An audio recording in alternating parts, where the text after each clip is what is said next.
I'm Abigail Russell, 32, and I've been running our family's small real estate company in Albuquerque, New Mexico for 6 years. I poured everything into it, my savings, my time, my sanity, to keep it afloat. But at a family dinner, everything changed. My dad leaned forward, his voice calm but firm, and said, "We think it's best you step away for now."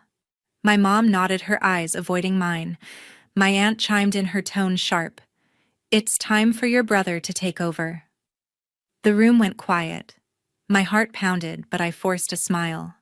"Understood," I said, my voice steady. "I'll respect that, and step away from the company's funds too." Their faces froze. They didn't expect that. What happened next flipped our family upside down. They thought they could push me out, but they had no idea what was coming or what I'd uncover about their plans. If you were in this situation, what would you do? Would you choose to walk away quietly or find a way to turn the tables? Leave a comment below and let me know your thoughts. 6 years ago, I took over our family's real estate company. It wasn't much, just a small office, a few listings, and a lot of debt. My dad and mom, who owned shares, had no interest in running it. Neither did my Aunt Gloria. They handed me the keys and said, "You're good with numbers, Abigail. You handle it." So I did.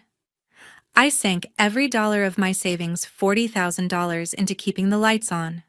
I paid the rent for our office on Central Avenue, covered property taxes, and even bought a small plot of land to flip for profit. That was my first year, and it never got easier. I worked 60-hour weeks negotiating with buyers, chasing down contractors, and balancing the books. Every deal I closed kept us afloat. I didn't take a salary for the first 2 years. Every cent went back into the company. Meanwhile, my brother Jonathan treated it like his personal ATM. He'd show up all smiles, asking for loans to cover his lifestyle. A new truck, $15,000. A weekend in Vegas, $2,000. I bailed him out of gambling debts 3 times, totaling $28,000. I kept a spreadsheet, not to hold it over him, but to track where my money went. He never said thank you. Not once. Dad and Mom didn't care. They'd shrug when I mentioned Jonathan's spending, saying, "He's young, he'll figure it out." Aunt Gloria was worse. She'd roll her eyes and say, "You're too controlling, Abigail." Controlling, I was the one keeping the company alive. Without my cash, we'd have lost the office years ago. But I didn't push back. They were family, and I thought, that's what you do, carry the load. No questions asked. The first big red flag came 3 years in. Jonathan needed $5,000 for car repairs. I wired the money only to see him post photos of a new sound system on social media. I confronted him and he laughed it off. "Relax, it's just business," he said. Business. My money wasn't his playground, but I let it slide, telling myself I was helping the family. Dad called me after, his voice soft. "Don't be so hard on him, Abigail," Mom echoed. "He's trying. What, to bleed us dry?" Year 4, I bought another property, a fixer-upper in the Northeast Heights. It cost me $30,000 of my own money to secure the deal. The profit, $60,000, went straight into the company to cover payroll and taxes.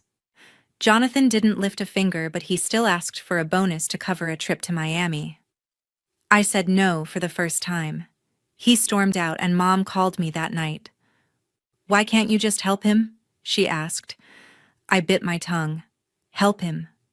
I was holding up the entire family. By year 5, I was exhausted.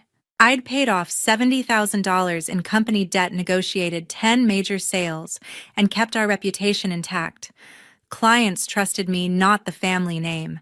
But at home, I was invisible.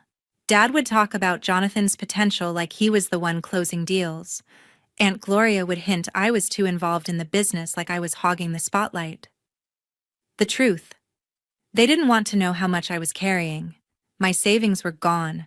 Over $100,000 poured into the company. I hadn't taken a vacation, hadn't bought myself anything. I lived in a 1-bedroom apartment so I could keep the business running. Jonathan's spending got worse.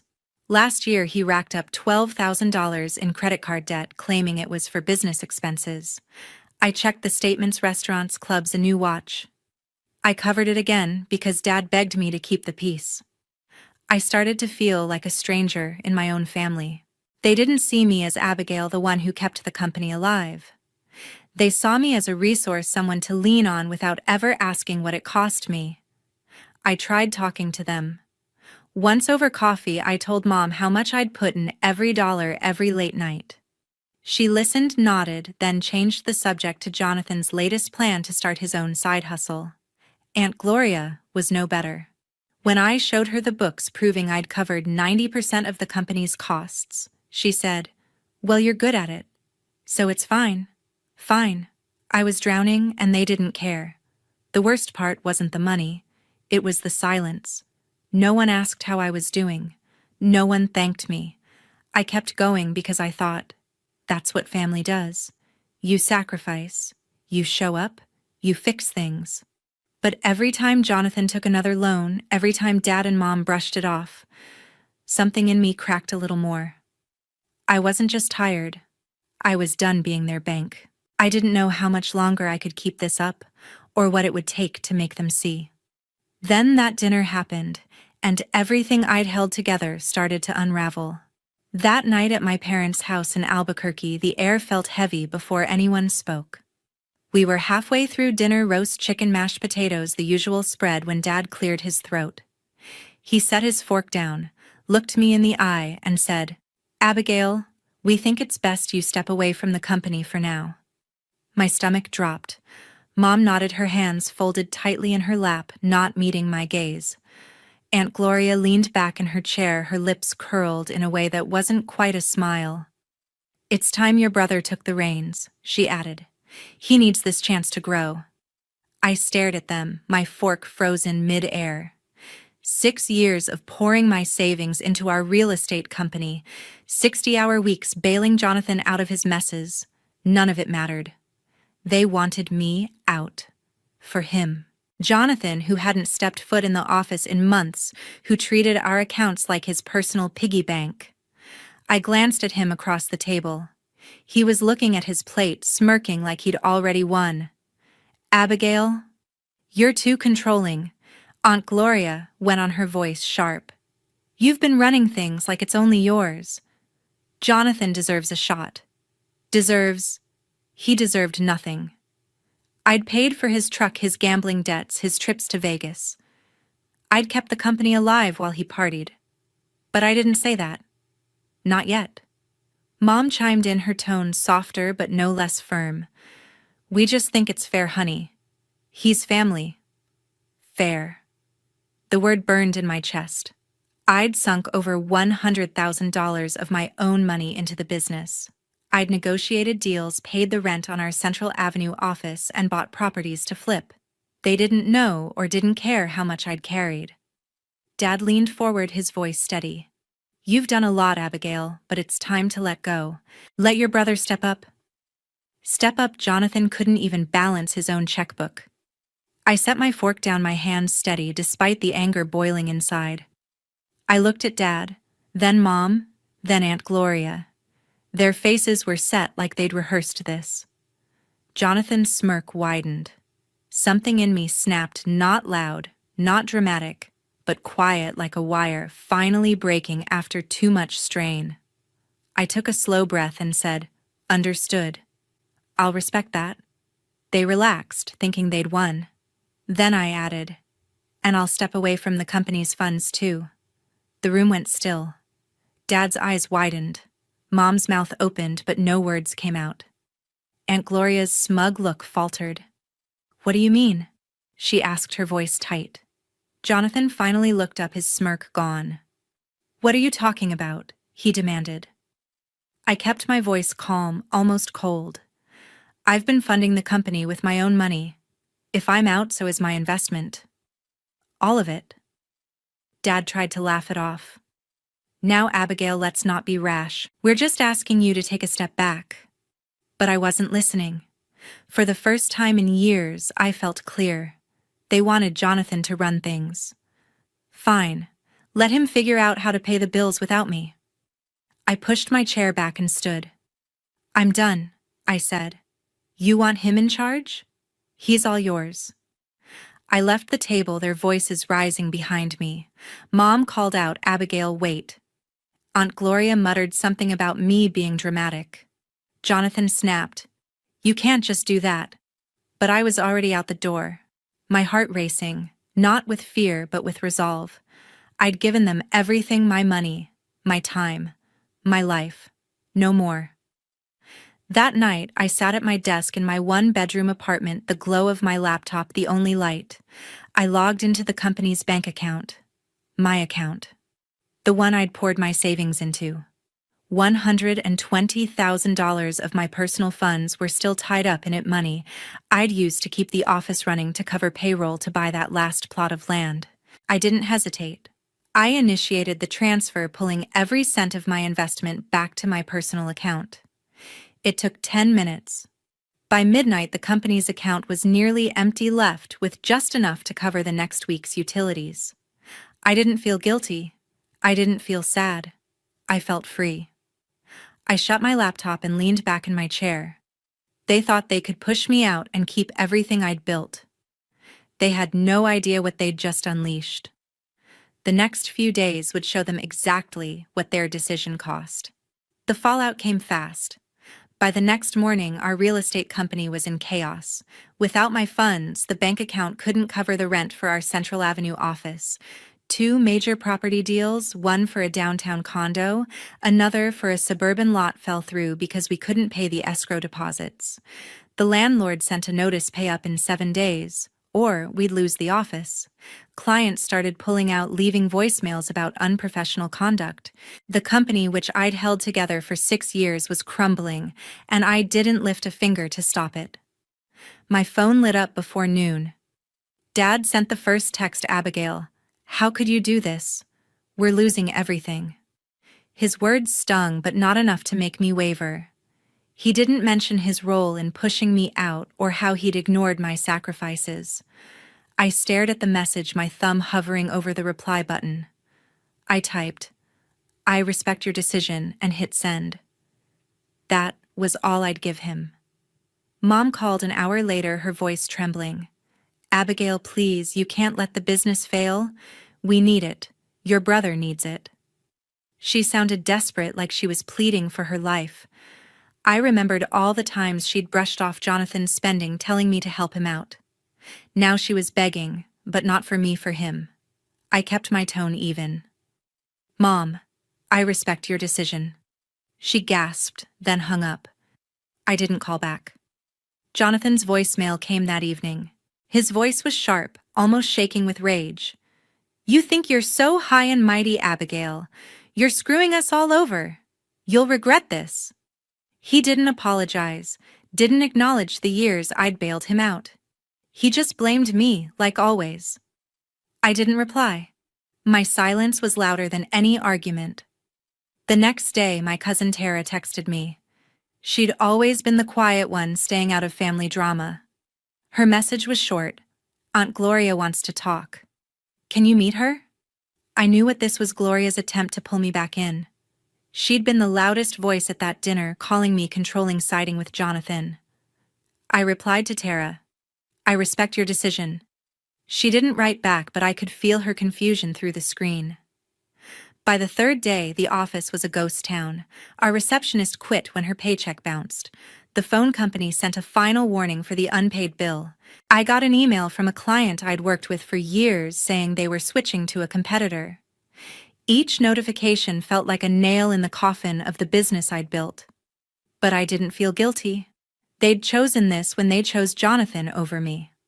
Gloria called that afternoon, her voice dripping with condescension. Abigail, you're being selfish. This company is our family's legacy. You can't just walk away. Legacy, I'd been the one paying for that legacy, every dollar, every sleepless night.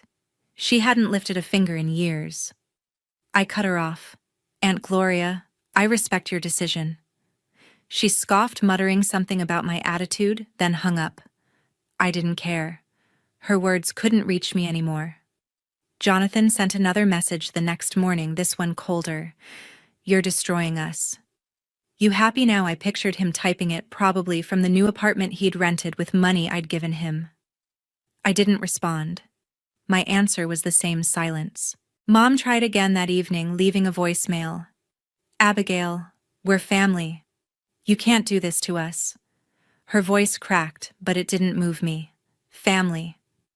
They'd stopped being my family the moment they pushed me out. Tara reached out again on the 5th day, her tone more urgent. "Abigail, Aunt Gloria says we're losing the office. Can you at least talk to her?" I could tell she was caught in the middle, probably pressured by Gloria to play messenger. I felt a pang for Tara. She didn't deserve to be dragged into this, but I wasn't budging. "I respect your decision," I texted back. She called me right after, her voice soft. "Abigail, I don't know what's going on, but this is bad. Can't you fix it?" "Fix it? I'd been fixing it for years." I repeated. "Tara, I respect your decision." She sighed and hung up. By the end of the week, the company was on its last legs. The landlord locked the office doors and our website went offline because the hosting bill wasn't paid. Dad sent another text, longer this time. "Abigail, we're begging you. Put the money back. We'll figure this out together." Together, they hadn't wanted me when they made their decision at that dinner. I didn't reply. My silence was my answer, and it was final. I sat in my apartment staring at my phone, the notifications piling up. Each one was a reminder of how much they'd relied on me and how little they'd valued it. I'd given them everything and they'd thrown it back in my face. But I wasn't angry anymore. I was calm, steady, like a weight had lifted. They wanted Jonathan to run the show. Let him. Let them all deal with the consequences. I didn't know it then, but something bigger was brewing, something that would make this mess look small. 2 weeks after the company collapsed, I got an email from the bank. It was a routine notice about a property sale, but one detail stopped me cold. A contract for a lot we owned in Northeast Heights, listed under my name, had been signed and submitted. I hadn't signed anything. My heart raced as I opened the attachment. The signatures were Jonathan's and his girlfriend Ava's, but my name was on the seller's line.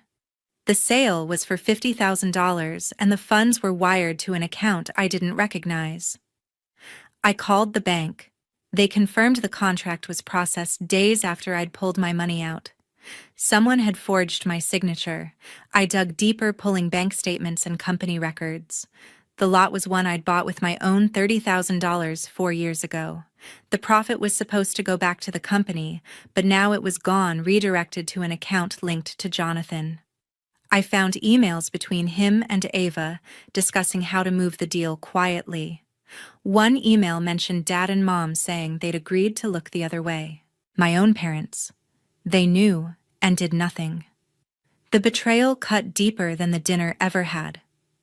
I wasn't going to let this slide. I gathered every piece of evidence: bank notices, the forged contract, my original purchase records, and those emails. I printed them, organized them in a folder, and waited. A week later, Tara called. "Abigail, can we meet? Everyone's freaking out about the company." I set up a family meeting at Mom and Dad's house. Her voice was tense, like she knew something was wrong. I agreed to come, but I wasn't there to fix things. I was there to end them. The meeting was in my parents' living room, the same place we'd had that dinner. Dad sat at the head of the table, his face tight. Mom fidgeted with her coffee mug, avoiding my eyes. Aunt Gloria perched on the couch, her arms crossed, ready to lecture. Jonathan slouched next to Ava, his girlfriend, who I'd only met once before. Tara sat across from me, looking like she wanted to be anywhere else. The air was thick with tension, but I felt calm, almost cold. I had the truth in my hands. I started by placing the folder on the table. "Before we talk about the company," I said, my voice steady, "I need to address something." I opened the folder and slid the forged contract toward them. "This is a sale for the Northeast Heights lot under my name." I didn't sign it. "Jonathan, you did." So did Ava. Their faces froze. Jonathan's jaw tightened and Ava's eyes darted to him. I kept going. The bank confirmed the signatures. $50,000 gone to an account you set up, Jonathan. And these emails I laid out the printed pages show you planned it with Ava. Dad, Mom, you knew, and said nothing. Jonathan slammed his hand on the table. You're twisting this, Abigail. That lot was company property. I didn't flinch. Company property I bought with my money, I said. $30,000 4 years ago. My investment, not yours. I turned to Dad and Mom. You let him do this. You let him forge my name. Mom's face crumpled. Abigail. We didn't mean she started, but I cut her off. You meant to keep quiet. That's worse. Aunt Gloria jumped in, her voice sharp. Abigail, you're blowing this out of proportion. We're family, we handle things together. Together, I almost laughed. I pulled out my record, 6 years of bank statements, receipts, and contracts. This is what I handled, I said, spreading them out. $120,000 of my savings. Office rent, payroll, property taxes, Jonathan's debts. I kept this company alive. And you all pushed me out for him. I pointed at Jonathan, who was glaring at me. Ava spoke up, her tone defensive. You're just jealous, Abigail. Jonathan's trying to save the business you tanked. Save it. I slid another document forward, a bank statement showing the company's account before I pulled my funds. This shows I funded 90% of our operations. Without me, there was no business. And you, Ava, helped him steal from it. Her face went pale and she looked away. Dad tried to play peacemaker. Abigail, let's calm down. We can fix this. Fix what? Their lies. Their betrayal. I shook my head. You fixed nothing when Jonathan took my money for his truck, his gambling, his trips. You fixed nothing when you told me to step away. I turned to Mom. You begged me to keep the peace to help him. I did for years. And this is what I get: a forged contract and my own parents covering for him.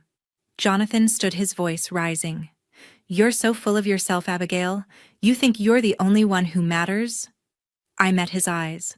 I was the only one who paid. Tara, who'd been silent, finally spoke. Abigail, I didn't know about this. I swear. Her voice was soft, almost broken. I believed her. She was caught in their mess just like me. But it didn't change anything. Gloria tried one last time. Abigail, stop this. You're tearing the family apart. I looked at her, my voice low. You tore it apart when you chose him over me. I gathered my papers, stood, and walked to the door. I'm done cleaning up your messes. You wanted Jonathan in charge. Deal with what he's done. Mom called after me. Abigail, please. But I didn't stop. I was out of their reach now. As I drove away, my hands steady on the wheel, I felt something new. Not anger, not hurt, but clarity. They'd crossed a line I couldn't forgive, and I was ready to walk away for good. After that meeting, I knew I was done. I didn't wait for apologies or excuses. I hired a lawyer the next day to sever all my ties with the family's real estate company. It took weeks of paperwork, signing over my shares, untangling my name from contracts, and ensuring none of their debts could follow me. By the end of the second month, I was free. The company, the one I'd poured my life into, was no longer my burden. I packed my things, left my one-bedroom apartment in Albuquerque, and moved to Denver, Colorado. A friend had connected me with a job at a mid-sized real estate firm there. It wasn't glamorous, but it was mine, a fresh start, no strings attached. I settled into a small condo in Denver, far from the chaos I'd left behind. My new job was straightforward, analyzing property deals, crunching numbers, no family drama. For the first time in years, I worked for myself, not to prop up someone else's mistakes. My phone stayed quiet. No texts from Dad, no voicemails from Mom, no demands from Jonathan. I'd made it clear I was done, and they got the message. I started sleeping better, no longer waking up to the weight of their expectations. Back in Albuquerque, the company didn't survive. Without my funds, it couldn't pay its debts. The bank foreclosed on the office, and the last few clients walked away. I heard through a former colleague that the company filed for bankruptcy 3 months after I left. Jonathan faced worse. The bank, after my lawyer sent them the forged contract for the Northeast Heights lot, opened an investigation. They found more discrepancies, other unauthorized transactions tied to Jonathan's name, totaling over $70,000. He was hit with a lawsuit for misusing company assets. I didn't follow the details. I didn't need to. He'd made his choices, and now he was paying for them. Dad and Mom took it hard. They'd taken out a second mortgage on their house to cover company expenses years ago, relying on my investments to keep things afloat. Without the business, they couldn't make the payments. The bank started foreclosure proceedings, and they were forced to sell their home at a loss. Tara told me later they'd moved into a small rental across town, struggling to make ends meet. I felt a twinge of sadness for them, but it faded fast. They'd known about Jonathan's scheme and stayed silent. They'd chosen him over me, and this was the result. One afternoon, about a month after I settled in Denver, I got a surprise visit. My Uncle Richard showed up at my new office looking tired but calm. I hadn't seen him in years. He'd stayed out of the family business, living quietly on the outskirts of Albuquerque. "Abigail," he said, sitting across from me, I heard what happened. "I'm proud of you." I was caught off guard. Proud. No one in my family had ever said that to me. He leaned forward, his voice low. "I went through something similar with your dad and Aunt Gloria years ago. They leaned on me, took what I gave, then pushed me out when I set limits. I walked away, and it was the best thing I ever did." His words hit me like a wave. I'd always thought I was alone in this, carrying the family's weight while they dismissed me. But Richard had been there too. He told me how he'd invested in their early business ventures only to be sidelined when he refused to keep funding their mistakes. "Setting boundaries isn't selfish," he said. "It's survival. You did what I wish I'd done sooner." We talked for hours, sharing stories of being the family's fixer, always expected to give more. For the first time, I felt seen, not as a resource, but as a person. That conversation changed how I saw my choice. I'd spent years feeling guilty for wanting to protect myself, for wanting to stop being everyone's safety net. Richard's story showed me I wasn't wrong to walk away. I'd given my family everything: my money, my time, my trust, and they'd thrown it back in my face. Cutting them off wasn't just about the company, it was about reclaiming my life. I didn't hate them, but I didn't owe them anything anymore. 3 months into my new life in Denver, I was thriving. My job was steady, my savings were growing, and I'd even started hiking on weekends, something I'd never had time for in Albuquerque. I didn't check on my family, didn't scroll through their social media. Tara reached out once, asking if I'd ever come back. I told her no, not in the way she meant. I wasn't angry, just done. She seemed to understand, but I knew she'd stay tangled in their mess. That was her choice, not mine. Looking back, I don't regret a single step. Pulling my money out that night, confronting them with the truth, walking away, it was all necessary. I learned the hard way that family isn't a free pass to take advantage of you. Love doesn't mean you have to sacrifice everything. Setting boundaries, even if it means cutting ties, is how you protect yourself. It's how you build a life that's yours, not someone else's anchor. If there's one thing I'd tell anyone listening, it's this: you don't owe anyone your peace. Not your parents, not your siblings, not your family's so-called legacy. When they cross your lines, when they take without giving, you have every right to walk away. I did, and I'm freer for it. My family chose their path, and I chose mine. And I'm not looking back.